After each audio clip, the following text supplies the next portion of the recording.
Celebramos esta tarde de Feria Internacional del Libro de Buenos Aires estar con Silvia Oppenheim.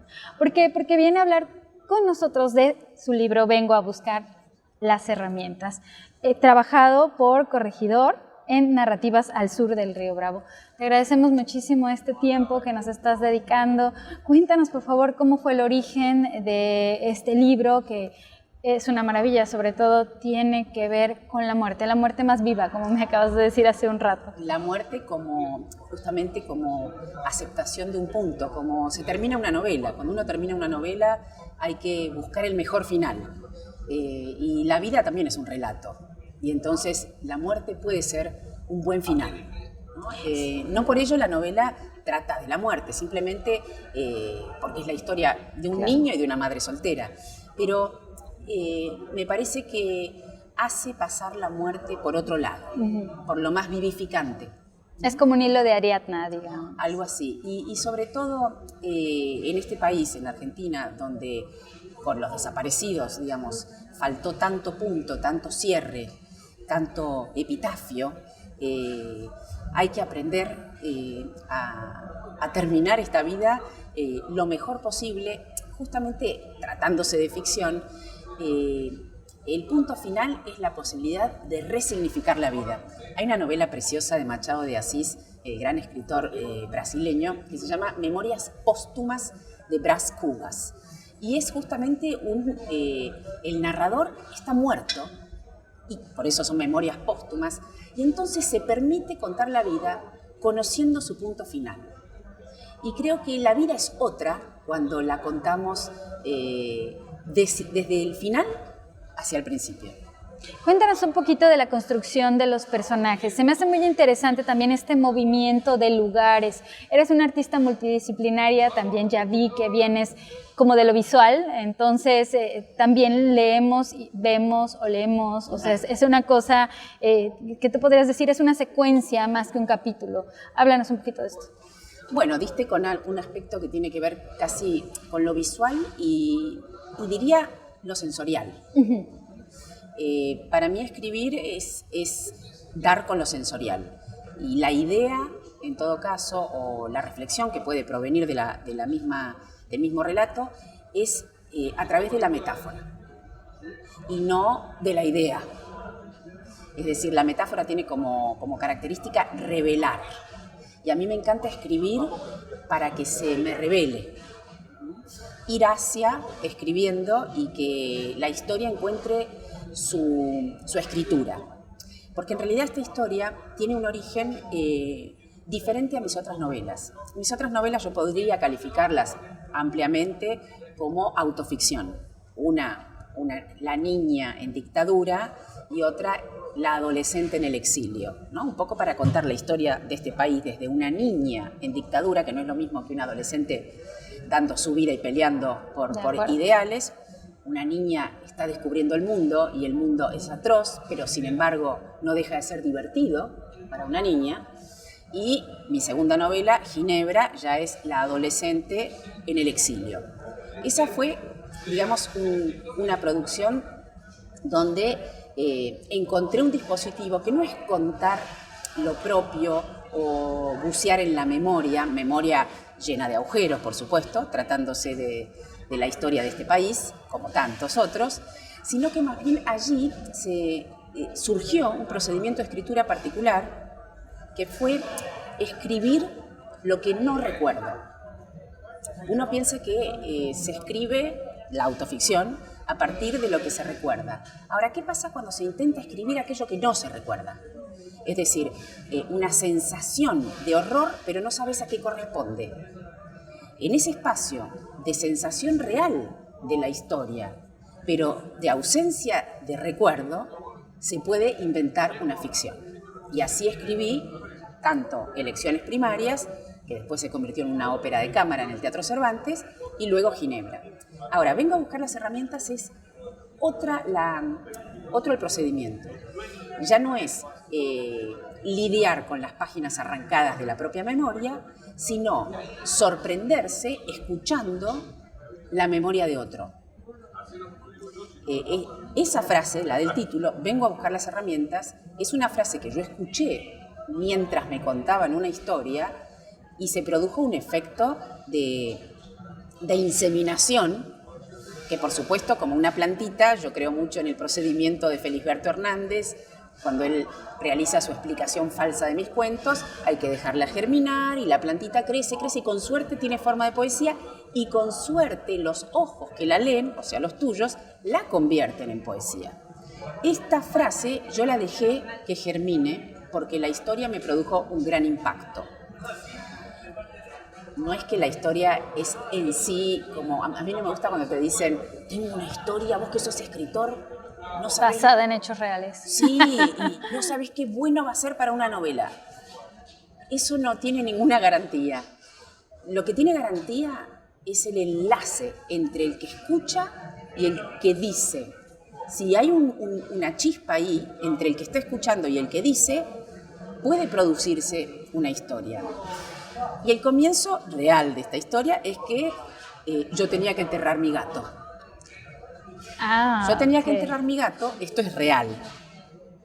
Y mi hija quería que fuese en el jardín. Pero para enterrar un gato en el jardín, no sé si sabías, necesitas hacer un pozo de por lo menos 80 centímetros. Por una cuestión de higiene en la putrefacción. Entonces yo me levanto una madrugada, el gato se muere a la medianoche, mi hija chiquita se queda con sus amigas velándolo. Yo me levanto a la madrugada y digo, bueno, voy a hacer el pozo. Agarro la pala, empiezo a hacer un pozo, llegué a 5 centímetros, sí. Agotadísima, un pozo urbano, además, duro, en una tierra que no tiene la flexibilidad, no sé, del delta, por ejemplo. Y entonces salí a la calle, pala en mano, a buscar un brazo. Y ahí, eso está en la novela, yo traté de convertir a esa madre soltera, ya de ficción, en una suerte de madre soltera con pala al hombro que convierte al barrio en una mezcla de Macondo con Dublín, porque es solo una madrugada, es el periplo de muy poco tiempo, el de esa madre soltera, y ahora vuelvo a mi realidad. Fui a buscar ayuda. Encuentro un hombre que tiene una pala más filosa que yo y brazos bastante más interesantes. Lo llevo a mi casa. Esto no está en la novela, pero ahora va el origen de la novela. Me pregunta dónde hacer el pozo, le digo, miren, el gato murió casi señalándolo, con la patita quedó tieso y ahí quisiera que fuera el pozo. Empieza a hacer el pozo, con mucha fuerza, con muchas ganas, y yo le pregunto, ¿vos qué onda con los pozos? ¿Qué sabes de pozos? Y ahí me dijo, bueno, era un hombre de 60 años. Cuando yo era un niño de 3, 4 años, mis padres tuvieron la misión como inmigrantes irlandeses pobres en Argentina, maestros, fueron directores, mi padre, director de una escuela rural de frontera en Patagonia. Escuela rural de frontera significa que ni siquiera es un pueblo. Frontera rural, paraje. No hay canillas, hay baldes y los pobladores son restos de inmigrantes, mapuches, todo lo que puede haber de inestable y de fuera de sistema en este mundo. De marginalidad. De marginalidad, pero marginalidad apetente, con ganas de vivir. Entonces los designan en una casita de adobe, en esa escuela rural de frontera, y la madre, al poco tiempo, levantando los baldes de agua, empieza a advertir que las aguas están contaminadas. Empieza a morir gente y perciben que en esa zona, 1960, es casi precivilizatorio lo que te voy a decir, no enterraban a los muertos, se los daban a la montaña. Okay. Y un deshielo prematuro los levantó de la montaña antes de la putrefacción necesaria. Pensá que esto me lo contaba mientras hacía el pozo para enterrar al gato. Y entonces el padre de este niño, director de la Escuela Rural de Frontera, decide enseñarle a los pobladores desperdigados a enterrar a sus muertos. Pide un cargamento de herramientas, los convoca en la casita de adobe y les enseña a hacer los cajones mientras él elige un camposanto a donde no lleguen las aguas del deshielo. Y este niño, que era el señor de 60 años que me estaba haciendo el pozo para enterrar al gato, después de un tiempo escuchaba que golpeaban a la puerta de su casa de adobe y solo pronunciaban 5 palabras. Vengo a buscar las herramientas. Y el padre del niño contestaba, ¿quién ha muerto? Qué maravilla escuchar esto después de leer el libro. Te lo agradezco mucho, Silvia. No, y ya cuando lo tengan en México, en España, se van a dar cuenta del valor de toda esta charla, que es muy significativa. Y bueno, ahora me gustaría que hablaras también un poco de cómo ha sido este proceso, tanto de escribir la novela, me imagino que fue durante pandemia. Sí. Y cómo ha sido la vuelta a estas actividades. Cuéntanos un poquito de estar aquí en la feria y de conocerte, que es un gusto. Bueno, para mí una felicidad que ya no seamos fantasmas, sino también seres palpables, abrazables. Que nos escuchemos. Que nos escuchemos. Sí. De todas maneras, viste que el Zoom, yo que hago talleres de lectura, permitió encontrar otra zona de comunicación. Sí. Y más incluso democrática. Uno ya no está en un estrado, sino que somos todos ventanitas, todos tenemos ojos, nariz, boca, y una suerte de entorno íntimo, y eso a mí me gustó mucho como nuevo encuentro con los lectores, ¿no? De todas maneras, acá somos, viste, muy toquetones los argentinos, y la verdad es que hacía falta un poco de sangre y de colores. Pero escribir en pandemia, que no necesariamente era la gran receta, porque al principio los escritores decíamos, bueno, por fin tenemos la gran excusa de no salir y escribir.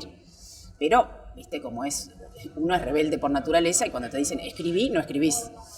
De todas formas, yo tenía esta historia, que son 2 historias, porque es la historia de esa madre en esa madrugada, 2019, moderna, madre soltera con sus problemas, digamos, hogareños, y este niño en la Patagonia en 1960. Lo que sí sabía cuando le empecé a escribir eran 2 historias paralelas, como Las palmeras salvajes de Faulkner. Sin embargo, yo sabía que eran 2 historias que se iban a reunir en la última palabra. Es la primera vez que yo sé cuál es la última palabra. Y esa palabra es un nombre, que no lo vamos a decir. Es esa separación aparente que lleva al encuentro, ¿no? Exactamente. Entonces, y se resignifica toda la historia a partir de esa última palabra. Ahora me gustaría que habláramos un poco acerca de cómo ha sido el trabajo con una editorial que acompaña a sus autores. Hablábamos que tú sí has tenido la experiencia de estar en un gran grupo editorial, y cómo es ahora trabajar con Corregidor. Bueno, fue una hermosa aventura, sigue siéndolo, y espero que por mucho tiempo, llegar a Corregidor, llegar a Norberto, a Fernanda, a Pampín, que son mis editores, porque es un cambio de escenario, y es quizás otra llegada, otro encuentro con el editor. Si bien en Random, Alfaguara, tuve una muy buena editora, Julieta Oberman, no deja de ser un lugar muy grande, y a mí me gusta no tanto ir al supermercado, me gusta ir a elegir la manzana y a elegir el durazno. Y entonces a mí me parece que en esta instancia Corregidor, que ya es una editorial independiente importante, tiene una mira que no la tienen las editoriales grandes, salvo que seas un bestseller ya garantizado. Tiene una mira latinoamericanista muy importante, y sobre todo de ligar, ¿no? Liga producciones poéticas, liga producciones estéticas, liga determinados autores que andan tras una búsqueda similar, produce encuentros, y a la hora de escribir la novela fue muy interesante el cotejo de los editores. La devolución fue muy rica, así que yo estoy contentísima en Corregidor, y además un poco, para mí es una editorial de referencia, porque están nada menos que 2 autores que yo amo, que son Clarice Lispector y Felisberto Hernández, y Macedonio Fernández. Así que muy cómoda en esta colección, que es una colección de latinoamericanos. Claro. Y eso me alegra aún más. Silvia, y para terminar, me gustaría que nos compartieras cuáles son las actividades que vienen ahorita dentro de la Feria Internacional del Libro de Buenos Aires, que estás muy emocionada. Dinos qué vas a hacer. Bueno, acá en la feria, por suerte, hay muchas actividades. Hay un aniversario, ¿no? Sí, el día de la inauguración ya tenemos ahí una conversación con varios escritores sobre los límites entre la ficción y la no ficción. y el feminismo en la ficción y en la no ficción. No podía no estar el feminismo, que anda en todas las mesas, que es una discusión necesaria, pero que también es importante ver cómo se incluye al feminismo en una producción literaria, que no es lo mismo que la lucha que realmente mantenemos todos y todas desde el punto de vista de los derechos y la vida cotidiana. Claro, una cosa es el activismo y otra cosa es la literatura. Y otra cosa es la creación, ¿no? Sí. Casi como la escisión que había entre Sartre y Camus. Y por otro lado, voy a festejar en esta feria, por suerte, con todos los lectores y lectoras, los 10 años de mis talleres de lectura que hacemos con Ernestina Gatti, que han proliferado bellísimamente en pandemia. Nos pudimos conectar con todo el país y realmente con muchas ciudades de todo el mundo, así que vamos a festejar con escritores, invitamos a escritores para que cada uno comparta su experiencia de lectura. Porque me parece que la experiencia de lectura, que en general se la considera una situación solitaria, es muy compartible.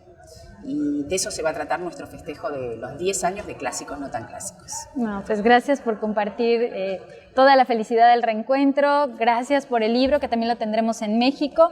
Y bueno, yo quiero agradecer también a la Feria Internacional del Libro de Buenos Aires, a Lantia, a Publishers Weekly, a todos los que han sido nuestros compañeros en estas transmisiones, a SB Editorial, a Beatriz Viterbo, al Sótano Librerías, y gracias por acompañarnos.